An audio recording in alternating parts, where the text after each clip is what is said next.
O Vozes dos Biomas está no ar. Confira a entrevista de hoje e vem com a gente! Neste episódio, embarcamos para a região do Tapajós, na Amazônia, com o projeto Saúde e Alegria.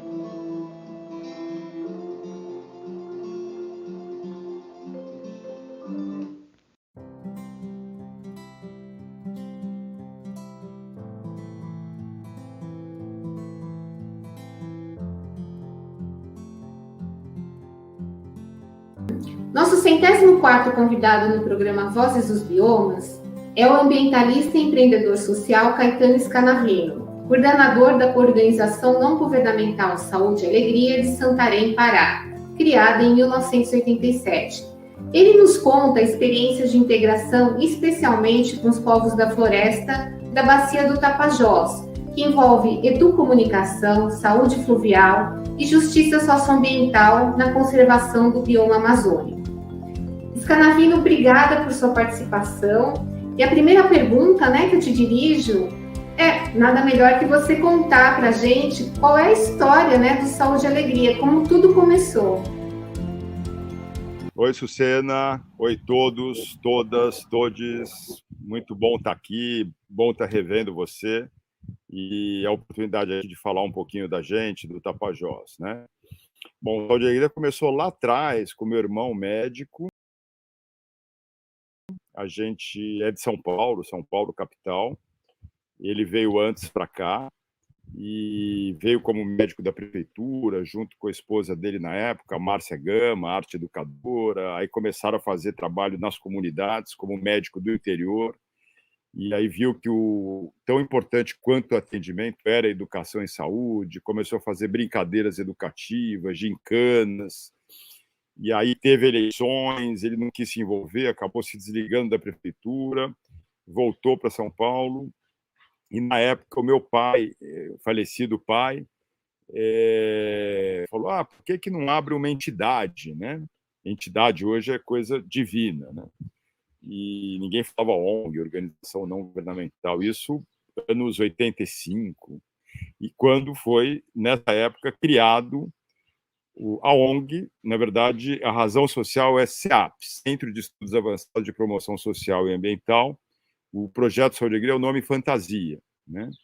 E aí, a partir de um primeiro financiamento do BNDES, com a FADESP, via Universidade Federal do Pará, e supervisão técnica da Fundação Oswaldo Cruz, ele retornou, junto com a Márcia, para Santarém, já na forma não de atendimento médico, mas na forma de projeto de saúde e alegria, uma proposta de desenvolvimento comunitário integrado, com a saúde, com a educação, juventude, mulheres, agricultura familiar, meio ambiente, renda.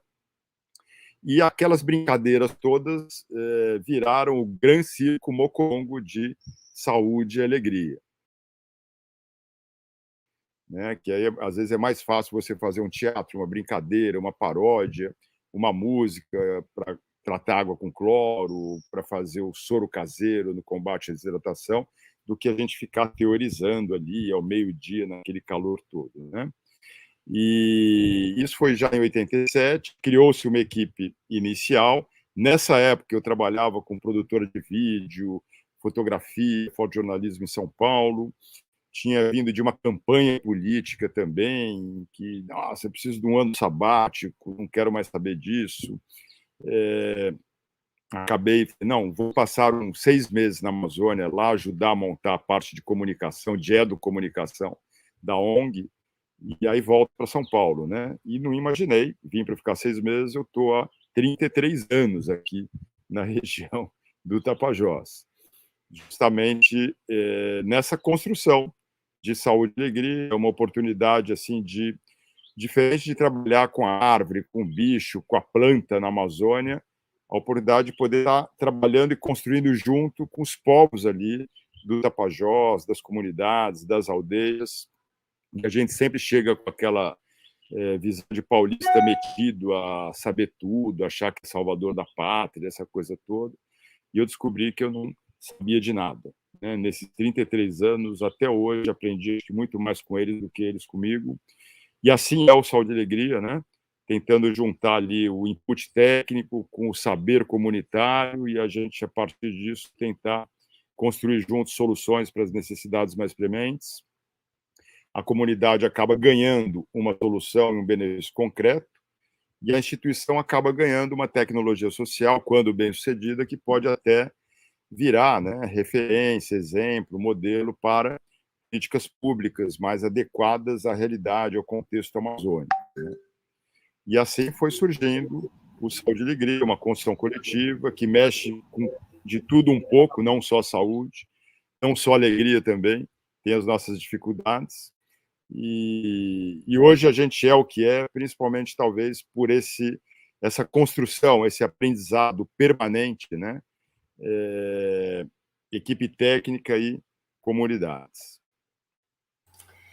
E, Scanavino, como é que quando você ingressa, você saiu do bioma, né, da Mata Atlântica, né, você se enveredou pela Amazônia, né, uma outra, né, realidade totalmente diferente. Quais os desafios, né, que você, ao longo, né, dessas décadas, vocês têm visto nessa região da Bacia do Tapajós? Bom, os desafios aqui são gigantescos, né? Ultimamente, o Tapajós é uma das bolas da vez em termos de região amazônica, sob pressão, desde sempre, né? Na época da abertura da BR-63, depois a madeira, a pecuária, depois virou uma área de expansão da fronteira agrícola, né, vinda do centro-sul do país, principalmente a expansão da soja. Aqui é uma área hoje de soja também, até porque a soja não é hoje propícia para tudo que é região da Amazônia, mas assim, aqui é uma região de planalto, você precisa de uma área plana, grandes extensões para você poder mecanizar. É uma área que a soja acabou ocupando espaço. É uma área também de corredor, né, e está sendo planejado também todo o corredor logístico para o escoamento de grãos vindo do Mato Grosso e poder escoar daqui para a China. Então, a gente está diante aí de um território sob enorme pressão. A gente está falando aí em operação ou projetado, mais de 40 hidrelétricas, né, só nessa região da Bacia do Tapajós, mais de 26 portos e estações de transbordo, né? Estamos falando aí de uma hidrovia, que é Telespires-Tapajós, estamos falando aí do asfaltamento, finalmente, de uma rodovia BR-163, falando aí, para quem nunca teve, uma ferrovia de 3 ferrovias, né? Para todo esse escoamento que acaba impactando essa região, a Norte-Sul, a Ferrogrão e a Paraense. Então, assim, a questão não é também ser radical contra qualquer infraestrutura, isso e aquilo, ainda mais a gente, Saúde e Alegria, que trabalha com implantação de saneamento, energia renovável, inclusão digital nas comunidades. Mas como fazer isso, né? E, às vezes, os estudos, quando a gente pega os exemplos da história de ocupação na Amazônia, né?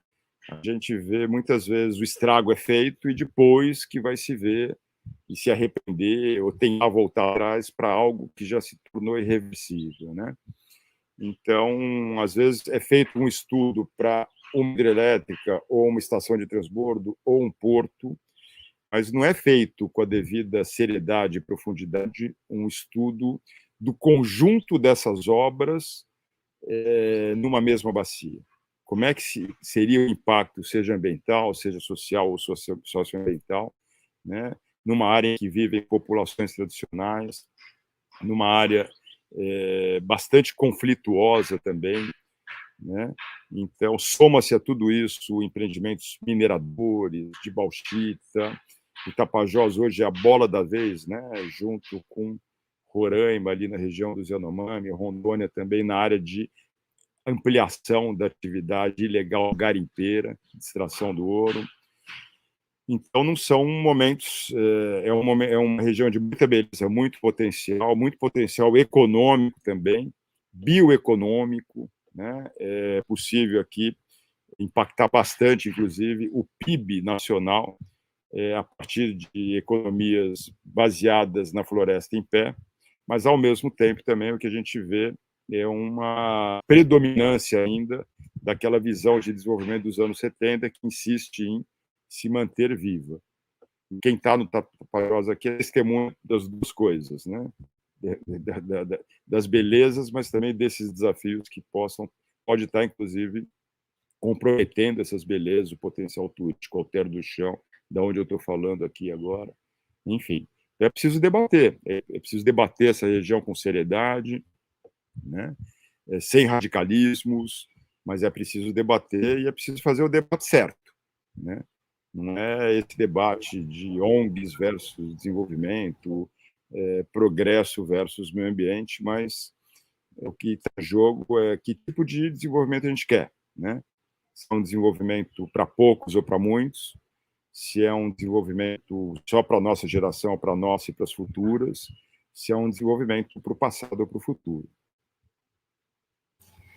Bom, eu tive a experiência, né, com vocês alguns anos atrás, né? Eu fui com vocês no navio hospital, foi gratificante para mim, né? Quando eu conheci, né, essa região. E a gente sabe que tem uma riqueza de sociobiodiversidade muito grande, né? E a gente, muitos, né, não têm esse conhecimento. Eu gostaria que você falasse para a gente quais são essas riquezas, tanto do ser humano, né, quanto a biodiversidade que tem aí. Então, são riquezas, por exemplo, o que mais me prendeu aqui não foram, como eu falei, as belezas naturais, mas foram as pessoas. Então, por exemplo, teve uma liderança indígena que falou com meu irmão uma vez, a diferença, por exemplo, quando o índio ou quando o branco precisam ir num lugar desconhecido no meio da floresta, e aí ele faz um paralelo, né? O branco com computador, GPS, tecnologia, aquela coisa toda, traça uma linha reta, onde ele deduz que ele precisa chegar e vai direto ao ponto. Depois que ele chega lá, que ele vai ver o que ele estragou no meio. E os índios não. Quando eles precisam ir num lugar desconhecido, eles vão na forma de uma espiral. Então vão lá na forma de espiral, conhecendo todo o entorno. Quando eles chegam lá, eles já sabem, né, o que tem em volta, se tem uma nascente, se tem uma espécie importante para remédio, para fazer casa, né, para comida, para a própria biodiversidade. E aí sim eles vão poder estar interagindo com o entorno de forma mais harmônica, né, e sustentável ali com aquela região até então desconhecida. E a gente, engraçado que a sociedade insiste em chamar eles de primitivo, né? E o branco, entre aspas, de civilizado. Então, assim, em nome da civilização, o que a gente precisa, então, mais é selvas selvagens, né?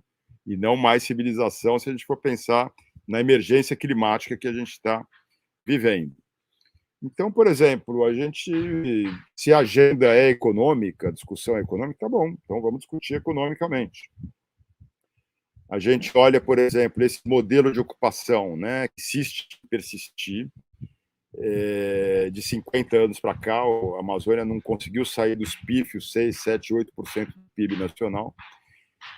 O que a gente vê aqui é uma extração de riquezas, né, para fora, que não se convertem em bem viver para os amazônicos, sejam os indígenas, sejam extrativistas, sejam povos das áreas rurais, sejam os povos das áreas urbanas, né? A Amazônia é urbana, mais de 70% da população que vive nas cidades também. O que a gente vê aqui são as pessoas pegando diploma e pegando avião junto, porque emprego qualificado está cada vez mais difícil, né? Não tem oferta aqui. E se a gente olhar o que se fez nesses 50 anos, né? Desmatamos uma área equivalente a 2 Alemanhas para colocar o que no lugar, né? 63% dessa área é ocupada por pastagens de baixíssima produtividade, menos de um animal por hectare, e outros 23% a gente abandonou. Então, quer dizer, a gente está desmatando para ficar mais pobre, né? Se a gente olha o ouro aqui, se eu faço alguma crítica em relação à forma na qual vem sendo explorado o ouro aqui, né? Michel é comunista, contra o progresso. Eu quero questionar esse modelo de ocupação, porque a gente está falando de progresso, né? Então, assim, por que então, numa das regiões mais ricas de ouro no mundo, no subsolo, a gente vê municípios áureos como Itaituba e Jacareacanga, por exemplo, no andar de baixo dos índices de desenvolvimento municipal? Se a gente pegar o índice Firjan, de desenvolvimento municipal, dos 5.500 municípios, Jacareacanga ocupa 4.418 do ranking, está entre os 80 mais pobres. Então, assim, se fosse um modelo bacana, então por que não está tudo asfaltado? Por que não tem energia segura? Por que não tem internet de banda larga, 5G já, 4G que seja, 3G, vai, nem vou pedir muito, né? Por que não tem hospital de primeira? E por que não tem as condições de bem viver para os habitantes que estão ali, em cima, talvez, de uma das maiores quantidades de ouro, por exemplo, do planeta, né? Então, assim, está na hora de começar a questionar isso aí, né?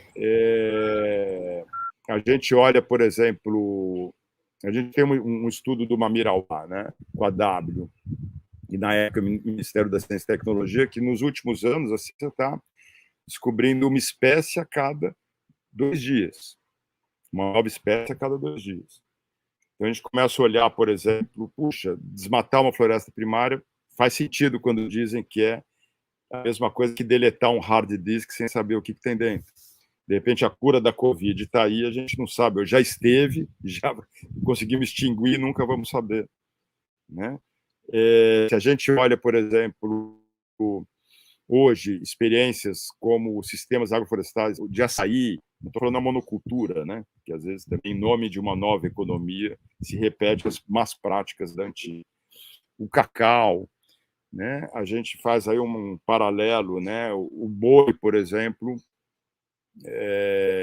você tem lá uma receita de 140, 250 dólares por hectare ano, né? Versus 700, 800, até mais de $1.000 por hectare ano do açaí, do cacau, né? E aí como é que a gente pode, inclusive, processar isso aqui, gerar emprego qualificado nas cidades, né? Ter polos industriais de processamento da biodiversidade com tecnologia, biotecnologia, mover as universidades para gerar patentes nacionais. Comunista aqui, que é chamado de comunista, é patriota. Também não gostei de perder de 7 da Alemanha, né? Então, assim, caminhos existem, né? Por que não nas áreas agricultáveis entrar com uma política robusta de melhoria da eficiência e da produtividade agrícola, né? Por que não trabalhar uma pecuária semi-intensiva que seja, né? Com rodízio de pasto, né, com recuperação das áreas degradadas, assim, o investidor, o empreendedor que tiver comprometido com a produção, vai querer ser beneficiado por uma política dessa, para transitar da maneira medieval que ele produz para uma maneira mais eficiente, né? Ele vai ganhar mais dinheiro, inclusive, e vai reduzir a pressão, vai conseguir produzir mais com menos terra, não precisa desmatar mais, não precisa pressionar territórios indígenas, unidades de conservação, né? E aí o que a gente vai separar é quem quer fazer a coisa certa versus quem quer fazer a coisa errada, ou quem vive de ilícitos. Eu acho que é aí que a gente deveria estar travando o debate. Não é ONGs versus agro, é agro versus o agronegócio, né? Quem sabe o agro, junto com as ONGs, deveriam, né, se unir contra quem quer fazer a coisa errada, quem está fazendo a coisa errada. Tem a Floresta Nacional, a Flona do Tapajós, tem a Reserva Extrativista, tem uma população ribeirinha robusta, né, ao longo, né, dessa bacia, tem os indígenas, né, os povos Munduruku, entre outros povos. Eu gostaria que você falasse quais atividades socioambientais, né, no decorrer desse tempo que vocês estão aí, que você possa exemplificar para a gente que têm sido feitas, né, dentro dessa conjuntura, né, de unidades de conservação e também do bem-estar da justiça socioambiental. Então, a gente, por exemplo, eu acho que assim, uma boa economia tem que ter espaço não é só para grandes e médios, mas também para os pequenos. E então, por exemplo, se vai trabalhar com exploração madeireira, né, tem mecanismos para você poder separar o certo do errado, a certificação, os selos, aquela coisa toda, né? E você pode trabalhar tanto o manejo maior quanto você pode trabalhar o manejo comunitário. Então, tem experiências, por exemplo, da Floresta Nacional do Tapajós com a Conflona, né, que é uma das experiências que aos trancos e barrancos ali, foram aprendendo, fazendo, mas, de uma certa forma, tem muito mais acertos do que erros, né?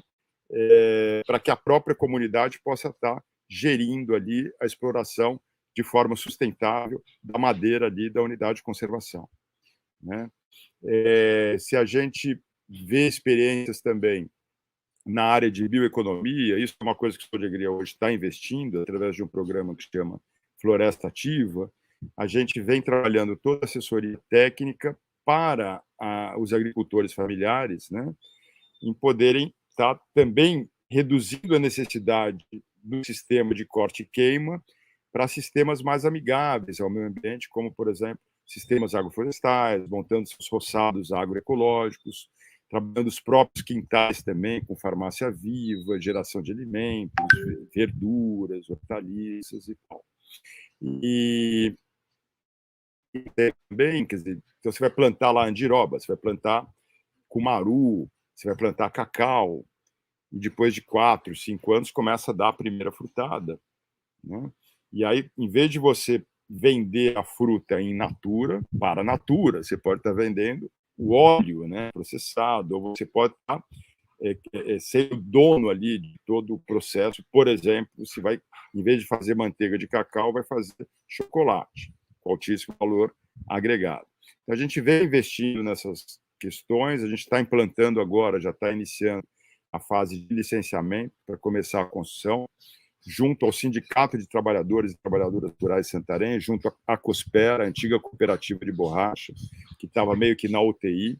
Estamos apoiando agora a montagem de um ecocentro na BR-163, que é meio que um ecoparque, que nem a Natura colocou em Benevides, só que de base comunitária. O povão que é o dono dela.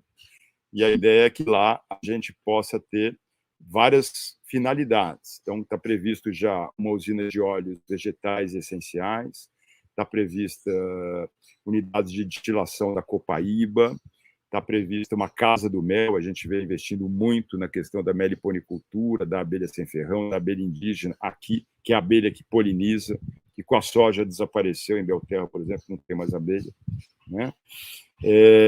A ideia também é uma feira de agricultura familiar, a ideia é que tenha um braço também de orgânicos para poder fornecer para as pousadas do ecoturismo em Alter do Chão.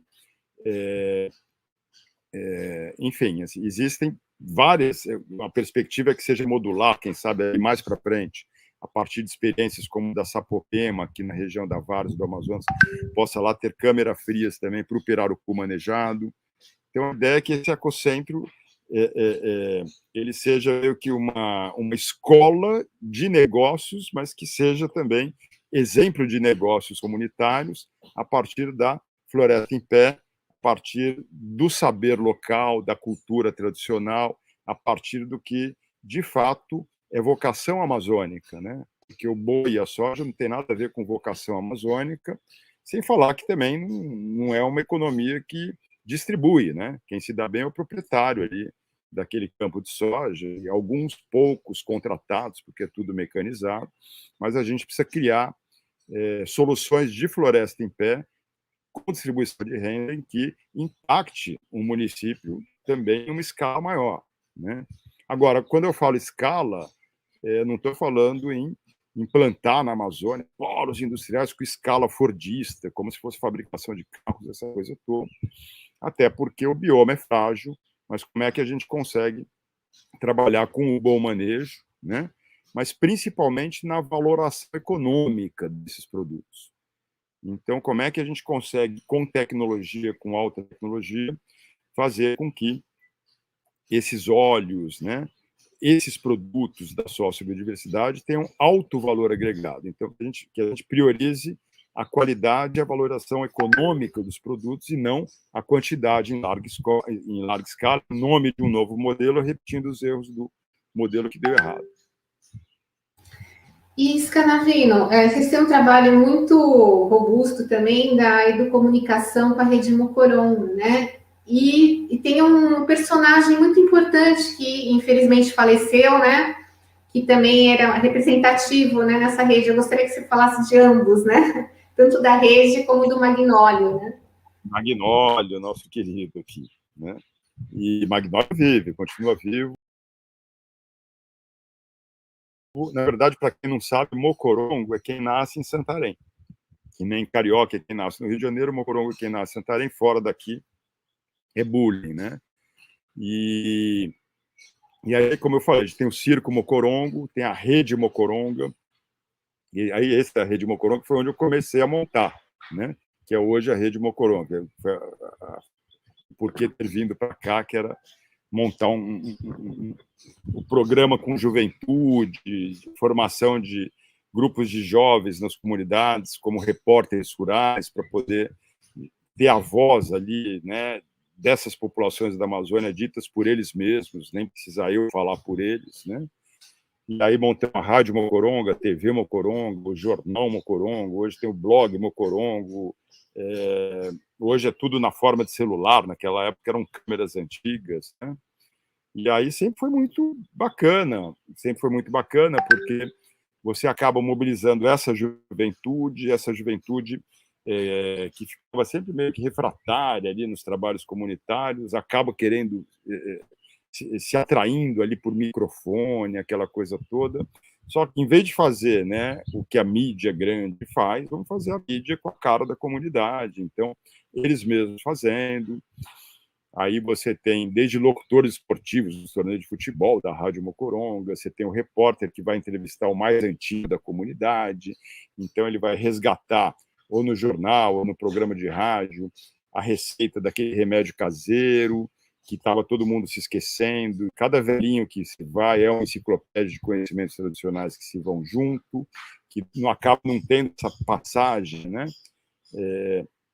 Via oral para gerações mais jovens. Então, eles, na condição de repórteres, em vez de ser aquele renegador da cultura local, passa a ser promotor dessa cultura, né? Ao registrar, veicular, e o que sai numa comunidade vai para outra comunidade. A gente tem um programa de rádio ao vivo todo dia, né? Das 2 às 2h30, AM, FM, programa Alô Comunidades, e tem o circuito de vídeos comunitários, tem o Mocoroscar, que nem tem o Oscar lá, a gente tem o Mocoroscas com as mostras de vídeo, né? Feita pelos jovens, hoje é tudo celular, tem um canal no YouTube, eu já nem sei mais, antigamente eu acompanhava, hoje é todo dia estão produzindo lá, eu nem sei mais a quantidade de produções, né? E isso está indo super bem também, é uma coisa que a gente começou e hoje já assim, já está na mão deles, né? Caminha com as próprias pernas, já estamos na 3ª geração de repórteres. Então eu fiz a primeira formação, depois o Fabinho, né, que era da comunidade do Carariacá, que já foi o primeiro videoclipe da TV Mocoronga, com 8 anos de idade, uma banda brega, banda Zulaia, né, e com equipamentos todos feitos por eles mesmos lá. Depois ele continuou, veio para a cidade, porque não tinha ensino médio lá, se formou em pedagogia, hoje integra a coordenação geral do Saúde e Alegria. O Fabinho de hoje é o Valtinho, né, da comunidade Pedra Branca, jovem, liderança aqui da região. Roda lá, está em Brasília, lá no movimento indígena, depois está nas conferências, está produzindo. Foi fundamental a liderança dele também no combate à Covid, né, nas campanhas educativas, Rádio Corneta. Depois, se você quiser, eu te passo os vídeos, você pode pôr no programa também. Vídeos de 1 minuto, por exemplo, enquanto a gente está falando. E essa Rede Mocoronga, ela, além de resgatar a cultura, né, emanar a voz ali, as mensagens a partir dessas próprias comunidades e aldeias, ela também é fundamental no suporte a essas campanhas. Em vez de uma pessoa de São Paulo querer fazer aquela linguagem, eles mesmos, do jeito deles, fazendo para eles mesmos, né, as precauções, principalmente agora, vacina, higiene, álcool em gel, essa coisa toda, máscara, né? Que vai junto também com as toneladas de insumos, por exemplo, que a gente distribuiu para as comunidades nesse momento muito complicado, colapsado, que a gente viveu aqui nesse último ano e meio. Bom, você falou, já deu até a introdução para a minha outra pergunta, né? Que é justamente a saúde fluvial, né? Que vocês têm um trabalho muito interessante, bonito, né? Eu gostaria que vocês falassem um pouquinho, né? De como estava e como está hoje, né? O trabalho. Então, a gente, no caso da saúde, né, foi o carro-chefe. Começou com a saúde, a gente fez um diagnóstico participativo ainda no final dos anos 80, em que as comunidades apontaram a saúde como a principal prioridade. E, realmente, quando a gente começou a trabalhar aqui, era muito complicado, você tinha uma mortalidade infantil acima de 100 por mil nascimentos, e aí fica complicado, né? Todo mundo lá com problema de saúde, a gente fala, cuide da natureza, cuide da árvorezinha, né? Então, às vezes, assim, fazendo uma meia-culpa em relação a nós, ONGs aqui da Amazônia, né? É fundamental também, não dá para ter resposta ambiental sem alguma ação também de resposta às demandas sociais, né? Os problemas sociais aqui, a falta de políticas de saúde adequadas, a falta de políticas de educação adequadas, exclusão de energia, de internet, enfim, são necessidades ali que a população clama e a gente precisa construir soluções para fazer chegar, fazer acontecer isso ali na ponta também, que é direito deles também. Então, no caso da saúde, a gente começou a construir junto com a população, né, um modelo adaptado a esse contexto, adaptado a essa realidade. O foco nosso sempre foi comunidades remotas, área rural, não área urbana, não dá para atender a tudo e a todos, então o nosso foco foi esse recorte nas zonas rurais. Então você tem comunidades ali que estão a 1 dia de distância do centro da cidade e não tem sinal de celular, imagina no começo, então, nos anos 80. Se você tem um parto complicado, se você tem uma situação, às vezes, simples, acaba se tornando grave, como, por exemplo, uma diarreia que vira uma desidratação e é, ainda hoje, a maior causa de mortalidade infantil, porque bebem água diretamente dos rios. Então, assim, a gente foi trabalhando em cima do que tinha nas próprias comunidades, como trabalhar plantas nutricionais, que poderia melhorando a segurança alimentar, combatendo a anemia, por exemplo, a partir de plantas nativas na própria comunidade, como orelha de macaco, taioba. Orelha de macaco, eu digo, é uma planta, tá? O pessoal não confunde. E trabalhar formando agentes multiplicadores na própria comunidade, começamos a treinar pessoas para virarem monitores de saúde. Posteriormente, essas pessoas entraram no concurso da prefeitura e viraram agentes comunitários de saúde, hoje remunerados pelo sistema público, com um grupo de mulheres também. Apoiamos a primeira associação de parteiras, né, do Tapajós, da região do oeste do Pará, porque boa parte dos partos ainda são feitos pelas parteiras. Então, trabalhar com o fator humano, trabalhar com as condições que existem ali na própria comunidade, já que você está longe de qualquer lugar, você não tem como se comunicar, como é que a gente constrói mais resolutividade no próprio local? E aí você tem que estar construindo junto com a população. Não adianta vir com a cabeça de São Paulo, querer colocar um sistema que eles têm que gerir, que é da minha cabeça e não deles, né? Aí a gente vê que muitos projetos viraram elefantes brancos aqui na Amazônia, por mais bem intencionados, né? Tecnologia de ponta na ponta demanda a cocriação junto com a população, né? Porque no final das contas é para eles que vão ter que administrar aquilo. E aí, no caso do modelo de saúde, a gente trabalhou saneamento básico, montagem de sanitários, tudo sistemas ali adaptados à realidade deles. E aí faltava também um incremento maior para dar uma escala para a política pública, que foi possível a partir do Barco Hospital Abaré em 2006.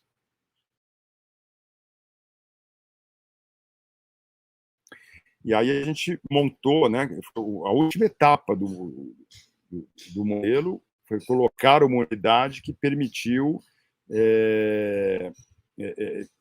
constituir mais ou menos um PSF, um Programa Saúde da Família ativo, que vai até o paciente, até porque é difícil o paciente ir até o centro se não tem centro, ou mesmo postos fixos de saúde, né? As UBSs fixas, para um bairro, para uma periferia urbana é uma coisa, mas para uma área remota na Amazônia é complicado, porque se eu estou numa comunidade, a comunidade vizinha está a 2 horas de canoa, eu estou doente, eu vou ter que remar doente 2 horas para poder chegar lá. Eu vou chegar lá, às vezes, é um capim crescendo, com um tendente, com baixíssima resolutividade, com falta de medicamentos, sem a farmácia básica.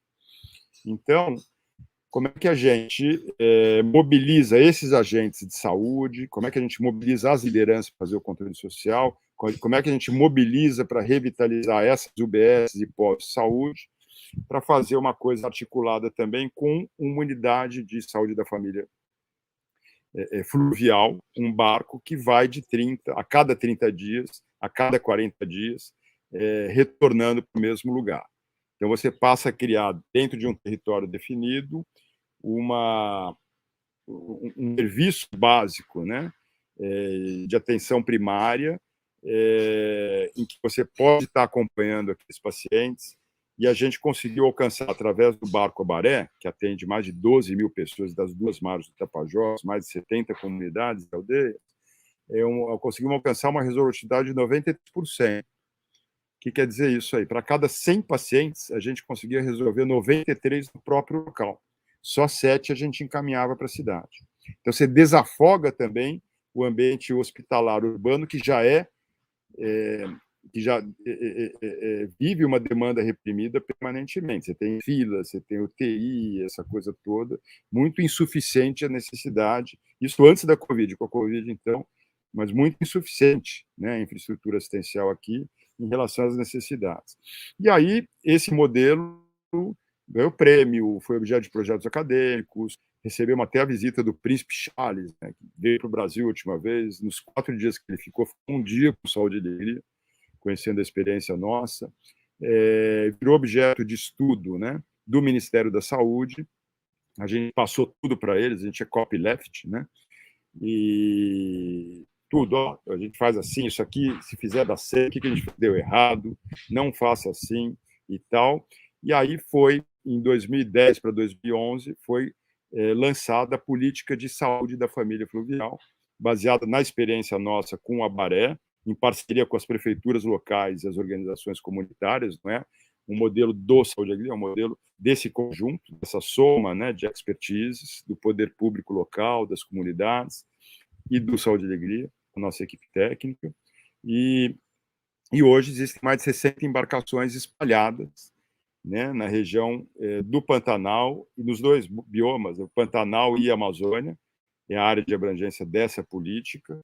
E, no momento, o Abaré foi o primeiro barco a se credenciar como o BSF, Unidade Básica de Saúde da Família Fluvial. E aí, essa política ela passa, né, a financiar também as operações com um fundo exclusivo, né, hoje da ordem de R$1.100.000, que sai do Ministério da Saúde para o município, né, R$1.100.000 por ano por embarcação. E aí a gente passou a gestão, missão cumprida, né? Eu acho que a gente ajudou a construir um modelo, ajudou a financiar o que essas prefeituras não tinham em termos de caixa para poder atender essas comunidades mais longínquas. Construímos junto a metodologia, e aí não cabe ao Saúde e Alegria substituir o Estado, cabe ao Saúde e Alegria somar esforços com o Estado, e aí, missão cumprida, mission accomplished. Vamos repassar, então, agora a gestão para as prefeituras. Então, o que eu gosto de falar, no bom sentido, a gente se tornou inútil, né? Conseguimos alcançar o nosso objetivo e passamos a gestão da embarcação para a prefeitura. E, claro, aí a gente sabe que teria uma queda na qualidade do serviço, porque é diferente você ter uma ONG dedicada àquele barco e você ter um município que tem que pensar num monte de outras coisas, além, né, daquele barco. Mas aí também é o nosso exercício de testar o controle social, né? Então, também teve muita pressão para voltar a ser do Saúde e Alegria, e a gente começou, então, a trabalhar essa pressão, não em cima da gente, mas em cima do Conselho Municipal de Saúde, nos Conselhos Municipais de Saúde, junto aos conselheiros, né? A gente é membro hoje do Conselho Municipal de Saúde de Santarém também, e sabendo que o nosso papel estava cumprido. O que a gente precisa agora é fazer a política pública acontecer, e para ela acontecer e com qualidade depende do controle social, para isso, que é uma das funções do controle social. E aí, tendo essa perspectiva, né, do Barco Hospital Abaré, do controle social, do funcionamento na região do Tapajós, a gente passou a atuar nas ações complementares de saúde, no suporte às comunidades, às embarcações, e também na multiplicação dessa experiência. Então, adquirimos um segundo barco, o Barco Abaré 2, repassamos para a prefeitura também, né? Esse barco, a finalidade dele seria atender mais 2 famílias da região do Arapiuns. Teve um problema ali de falta de manutenção e reparos por uma gestão municipal, depois ficou que nem um carro velho que funciona e quebra. E aí, com a Covid, a gente está revitalizando esse barco. Ele vai ser vai ser um barco já moderno e adaptado para a nova política de saúde, para ser credenciado também essa política, o município passar a receber também verbas federais para o seu funcionamento. Ele deve entrar agora na água, né? O Abaré 2.0, vamos chamar assim, né? Agora até o final do ano, até dezembro, ele deve estar voltando às suas operações já de forma adaptada às condicionantes da nova política de saúde da família fluvial. E passamos a atuar no suporte a essa rede de embarcações. Então, assim, de uma certa maneira, o barco, a Abaré 1 hoje, passou a ser propriedade, num acerto do Ministério também, com a Prefeitura de Santarém, passou a ser propriedade da Universidade Federal do Oeste do Pará, da UFOPA, e isso é muito importante, teve nosso apoio também, porque o barco Abaré 1, por ser o primeiro e ser um barco até maior do que a média das embarcações, ele passa a ter a possibilidade de diversificar o seu papel, a sua função social, indo além de ser um barco hospital, mas também um barco hospital escola de saúde, que possa estar sendo um laboratório de boas práticas e as coisas que derem certo nele poder estar disseminando para as demais embarcações espalhadas pelo Pantanal e pela Amazônia. Então, foi fundamental o barco na Covid. Essas unidades também foram fundamentais, algumas estão operantes, outras estão entrando na água agora. É uma coisa que depende muito da vontade política ali do Ministério da Saúde com os municípios de fazer acontecer. E a gente espera, né, que essa política seja fortalecida, principalmente pela importância que ela adquiriu, para poder fazer acontecer as coisas para a população que está mais longe, que precisa, numa época de pandemia. A pandemia vai, mas os problemas de saúde permanecem, mas descobriram, né, essa política. Quem sabe isso aí ajude a fortalecê-la. Essa experiência que eu tive de uma semana, né, nesse navio hospital, no Abaré, né, foi com o Dr. Fábio Tosi, né, que estava no comando, né, da equipe. Foi muito, assim, gratificante para mim e conhecer também, né, a realidade ribeirinha de todos esses povos, né, que fazem parte, né, da região que vocês cobrem, né. Foi realmente um trabalho hércules, né. Não é fácil, né? A gente sabe que demanda, né, vontade política. Tem um monte de macaco aqui na minha frente. Isso por quê? Porque você tem a terra no chão, né? A gente tem que frisar, né? Que é o peso, né, do Tapajós. Ai, que graça. Eles estão querendo aparecer também, né? Ter sua vez aqui, né? E a gente está assim, encaminhando, né, para o final do programa. E eu gostaria que você pudesse falar para a gente, Scanavino, o que é mais assim importante de aprendizado que você adquiriu com toda essa tua vivência aí e justamente com esses povos da floresta, né? O que você carrega com você? O que eu carrego comigo é uma gratidão, né? Assim, nunca imaginei na minha vida, eu sou uma pessoa urbana de São Paulo, andava de preto, cabelo arrepiado, metido a dark dos anos 80, e nunca imaginei que ia dedicar minha vida à Amazônia, a essa região, a essas populações. Hoje são meus amigos, né? Meus amigos, 30 anos morando aqui, meus grandes amigos são pessoas das comunidades, né? E o quanto que eu aprendi com eles e o quanto que o conhecimento deles é vanguarda, né? Eu acredito que o futuro é indígena e a gente vai vendo cada vez mais isso. Eles estão ali em boa parte, né, cuidando da biodiversidade planetária, são guardiões ali do que nos assegura o presente e o futuro, e ao invés de bem viver, o que a gente vem dando em troca a esse serviço voluntário deles, né, para todo o planeta, ao invés de bem viver, eles estão recebendo mercúrio, doença de branco e bala, infelizmente. Então, nesses 30 anos, o que eu aprendi a fazer foi trabalhar com eles, construir coisas com eles, né? E cada vez mais o que lá atrás, há 30 anos a gente enxergava, a gente vem constatando que é a importância deles no mundo. Talvez São Paulo precise mais deles do que eles de São Paulo. E o que a gente precisa agora não é ficar discutindo internacionalização da Amazônia, mas o que a gente precisa discutir é como nacionalizar a Amazônia e amazonizar o mundo. Como fazer principalmente o eixo Rio-São Paulo, centro econômico, centro formador de opinião pública do país, né? A entender melhor a realidade da Amazônia, fazer uma escuta maior a esses povos, descobrir que não sabem tudo, que São Paulo é parte do problema, não é parte da solução, e que eles são parte da solução e não são o problema, né? E quem sabe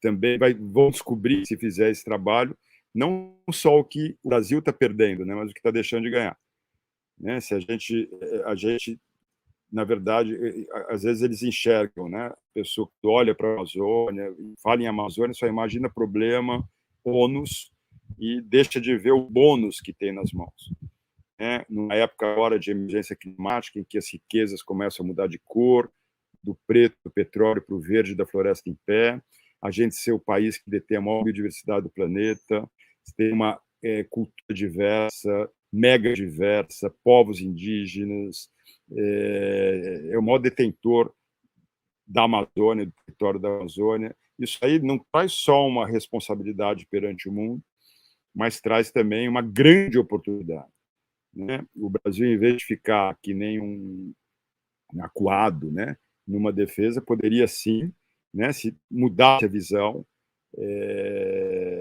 está liderando novos paradigmas no mundo de desenvolvimento, né, colocando o coletivo na frente do individual. A competição é importante, mas a cooperação tem que vir antes da competição. A felicidade que venha pelo bem viver, o tempo de sono que a gente tem com os nossos amigos, nossas famílias, nossos filhos, e não com consumo. Só serei feliz se eu tiver um carro zero, quando eu tiver um carro zero, só serei feliz se eu tiver um outro carro zero, e assim vai, num planeta que não tem mais como oferecer, né, esse tipo, nem mais matéria-prima para poder oferecer uma solução em que o objetivo é o PIB, né? Não dá para a gente continuar usando as mesmas métricas pós-guerra de PIB. Então, se você tem lá uma tsunami que acaba com uma costa de um país, legal, o PIB vai crescer nos próximos 5 anos, porque vai ter que ser reconstruído, e tem gente que comemora isso. Então, assim, precisamos mudar a visão. E aí, essa visão que eu estou aprendendo, né, e reaprendendo, porque eu não nasci aqui, eu nasci em São Paulo, para mim é o futuro. Por isso que o futuro é amazônico, ou de lugares que nem a Amazônia, partes da África, da Ásia, e o futuro é indígena, desses povos. E só para complementar, né, com quais povos, né, vocês estão tendo as iniciativas, enfim, trabalhos, parcerias? Aqui, por exemplo, na região tem vários, tem mais de 10 etnias, né? Tem Borari, tem Tupinambá, tem os Munduruku, e os Munduruku no Médio, no Alto Tapajós também. Hoje a gente vem dando um apoio maior para eles, passando um momento complicado ali, né? Enfim, isso vale para o mundo inteiro, né? Para os povos tradicionais do mundo inteiro. A gente precisa ouvir eles mais, aprender mais com eles, empoderá-los, né? E, para mim, hoje, eles seguem na frente. Eu vou seguindo atrás. O que eles fizerem, eu vou fazer também. Porque, para mim, se a gente está meio desorientado, eles são o meu oriente, né? Eu enxergo neles a saúde e a alegria. Gratidão, Scanavino. E até uma próxima, né? Que a gente possa também ter uma roda de conversa com o pessoal da rede, fazer, né, um bate-papo. Vai ser super bacana, assim, no Vozes do Biomas. Obrigada, viu? Bora marcar. Já pego as gerações da Rede Mocoronga, comunidades, aldeias, e aí a gente marca, com saúde e com alegria. Tá, obrigada. Até mais.